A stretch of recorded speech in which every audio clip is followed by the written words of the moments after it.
Hello friends, welcome to Mixie Samayal.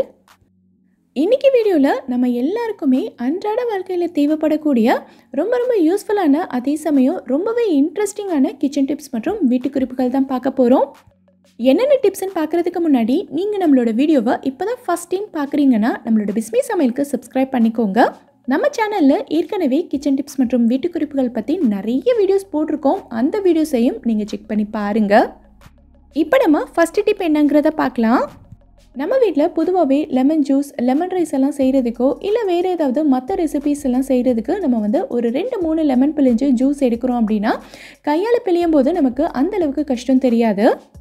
ஆனால் நம்ம வீட்டில் ஏதாவது ஒரு ஃபங்க்ஷன் நடக்கும்போது நிறைய லெமன் பிழிகிற மாதிரி இருக்கும். இதுக்கு நம்ம லெமன் பிழிகிறது யூஸ் பண்ணாலுமே அந்தளவுக்கு நமக்கு ஜூஸ் கிடைக்காது, ரொம்ப கம்மியான அளவில் தான் கிடைக்கும். ஸோ எவ்வளோ லெமன் இருந்தாலும் சரி, ஒரு 2 நிமிஷம் இருந்தால் போதும், நம்ம கையே யூஸ் பண்ணாமல் எல்லா லெமனையும் ஈஸியாக பிழிஞ்சு முடிச்சிடலாம். எப்படிங்கிறத பார்க்கலாம். இங்கே பார்த்தீங்கன்னா நான் லெமன் எல்லாத்தையும் 4ஆக கட் பண்ணிட்டேன். எப்போவுமே நம்ம இதை 2ஆக தான் கட் பண்ணுவோம் இல்லையா? ஆனால் இன்றைக்கி இதை 4ஆக கட் பண்ணிவிட்டு மேலாப்பில் இருக்கிற விதை எல்லாத்தையும் நான் எடுத்துக்கிறேன். இல்லை நீங்கள் விதை எடுக்காமல் இதை செய்கிறதா இருந்தாலும் செஞ்சுக்கலாம், எதுவுமே ஆகாது. இந்த மாதிரி ஒரு மிக்ஸி ஜார் எடுத்துட்டு நம்ம கட் பண்ணி வச்சிருக்க லெமன் எல்லாத்தையும் உள்ளே சேர்த்துக்கலாம். இப்போ இதை நம்ம அரைச்சிடக்கூடாது. லைட்டாக பல்ஸில் கொடுத்து 2 தடவை சுற்றி எடுத்தீங்கனாலே போதும். ரொம்ப நேரம் பல்ஸ்லேயே விட்டுறக்கூடாது. ஜஸ்ட் ஒரு செகண்டுக்கு மட்டும் 2 தடவை சுற்றி எடுத்தாலே போதும். மிக்ஸி ஜாரில் போடுறதுனால தோலும் சேர்ந்து அரைஞ்சிருமோன்னெல்லாம் நீங்கள் யோசிக்கவே வேண்டாம். தோலில் உங்களுக்கு சுத்தமாக அடியே படாது. நான் எடுத்து காட்டுறேன் பாருங்கள். இதிலிருந்து ஜூஸ் எல்லாமே நமக்கு சூப்பராக இறங்கியிருக்கும். இப்போ இந்த தோலை லைட்டாக கையால் பிழிஞ்சிட்டு நம்ம வெளியில் எடுத்துக்கலாம். இப்போது இதை நம்ம வடிகட்டி எடுத்துக்கலாம். இந்த மாதிரி ஒரு ஸ்பூன் வச்சு அழுத்தி விட்டிங்கன்னா இதிலேருந்து எல்லா ஜூஸுமே கம்ப்ளீட்டாக இறங்கிரும். எவ்வளோ ஜூஸ் கிடச்சிருக்கு பாருங்கள். இப்போ பார்த்தீங்கன்னா மீதி இந்த லெமனையும் நான் அடித்து எடுத்துட்டேன். இதில் பாருங்கள், இந்த லெமனோட விதை ஒன்று கூட அடிப்படவே இல்லை. எல்லா விதையுமே நல்லா முழுசாக இருக்குது. இதிலேருந்தே உங்களுக்கு தெரிஞ்சிருக்கும் இந்த டிப் எவ்வளோ சூப்பராக ஒர்க் அவுட் ஆகுதுன்னு. எவ்வளோ ஜூஸ் கிடச்சிருக்கு பாருங்கள். ஸோ இனி நிறைய லெமன் இருந்ததுன்னா கையால் பிழிஞ்சு கஷ்டப்படாதீங்க. இதே மாதிரி செஞ்சு பாருங்கள், 2 நிமிஷத்தில் வேலை டக்குன்னு முடிஞ்சிடும்.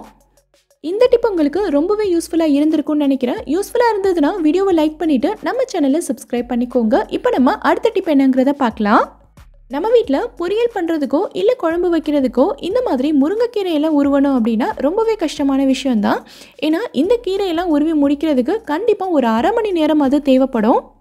ஆனால் இந்த கீரை எல்லாத்தையும் 5 நிமிஷம் இருந்தால் போதும், சூப்பராக உருவிடலாம். எப்படிங்கிறத நான் சொல்கிறேன்.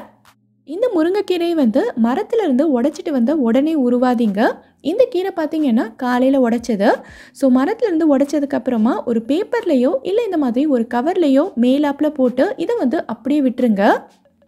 இந்த மாதிரி ஒரு கவர் மேலே போட்டுட்டு ஒரு 3 மணி நேரத்துக்கு அப்படியே விட்டுருங்க. ரொம்ப நேரம் விட்டுறாதீங்க, கீரை எல்லாமே ரொம்ப வாடி போயிடும்.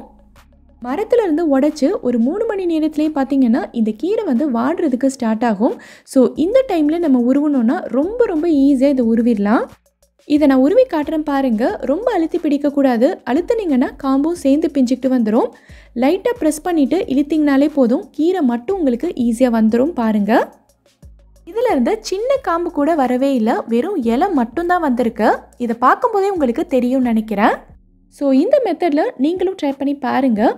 ஒரு சின்ன காம்பு கூட இல்லாமல் 5 நிமிஷத்தில் வேலை முடிஞ்சிடும்.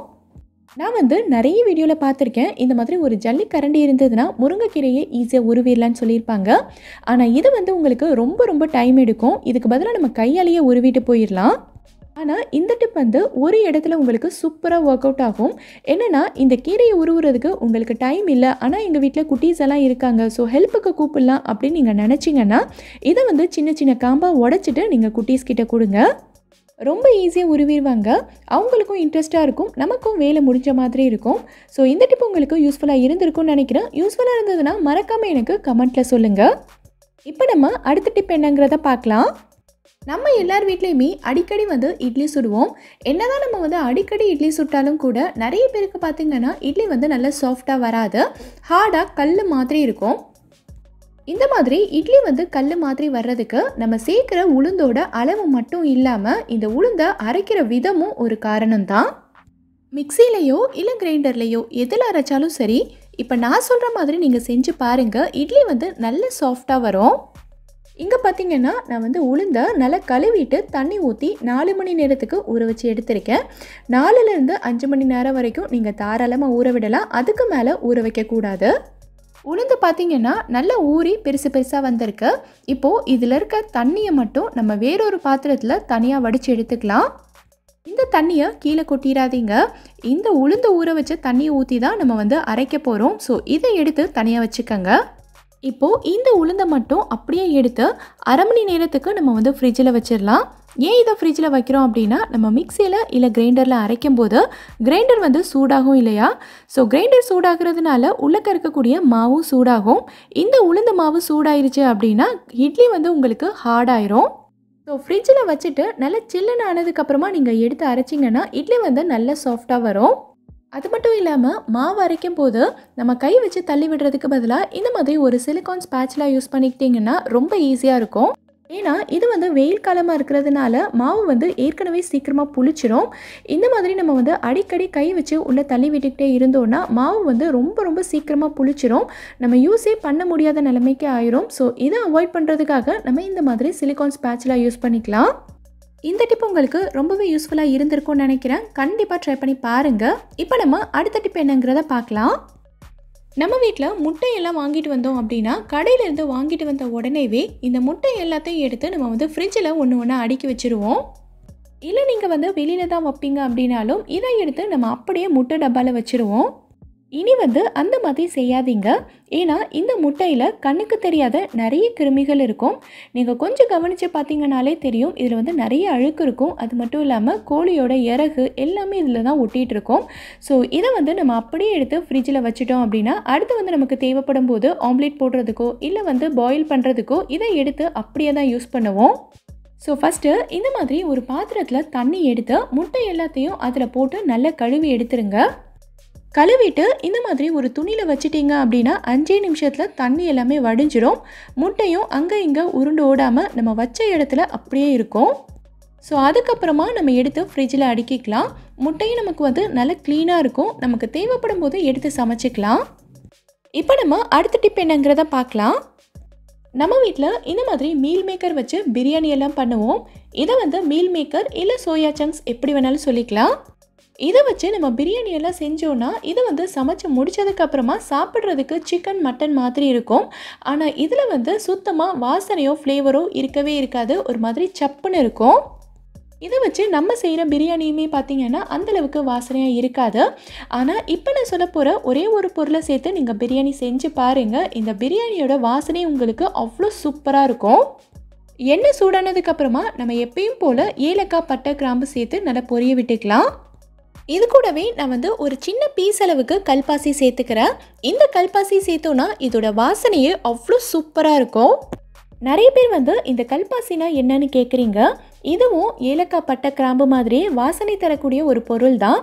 எல்லா கடையிலையுமே இது வந்து கிடைக்கும். நீங்கள் கல்பாசின்னு கேட்டாலே தருவாங்க. இந்த கல்பாசியை வந்து நம்ம அதிகமான அளவுலையும் சேர்த்துடக்கூடாது. நான் இன்றைக்கி வந்து 400 கிராம் அளவுக்கு அரிசி எடுத்திருக்கேன். ஸோ அதுக்கே பார்த்திங்கன்னா இந்தளவுக்கு ஒரு சின்ன பீஸ் தான் சேர்க்குறேன். இதை வந்து நீங்கள் தெரியாமல் அதிகமாக சேர்த்துட்டிங்க அப்படின்னா ரொம்ப கசப்பு டேஸ்ட் கொடுத்துரும். ஸோ அதனால எப்போவுமே ரொம்ப கம்மியான அளவில் சேருங்க. இந்த பிரியாணியில் நீங்கள் வந்து மசாலா பொருட்கள்லாம் சேர்த்ததுக்கு அப்புறமா இந்த மீல் மேக்கரை கொட்டி ஒரு 5 நிமிஷத்துக்கு நல்லா குக் பண்ணிக்கோங்க. இந்த மாதிரி நம்ம செய்யும்போது மீல் மேக்கரில் மசாலாவோட டேஸ்ட் எல்லாமே ஏறும். ஸோ அப்போ வந்து இது சாப்பிட்றதுக்கு ரொம்ப டேஸ்ட்டாக இருக்கும். ஸோ இனி வந்து பிரியாணி செய்யும்போது இந்த மாதிரி கல்பாசி சேர்த்து செஞ்சு பாருங்கள். உங்கள் வீடு ஃபுல்லாகவே கமகமன்னு நல்ல வாசனையாக இருக்கும்.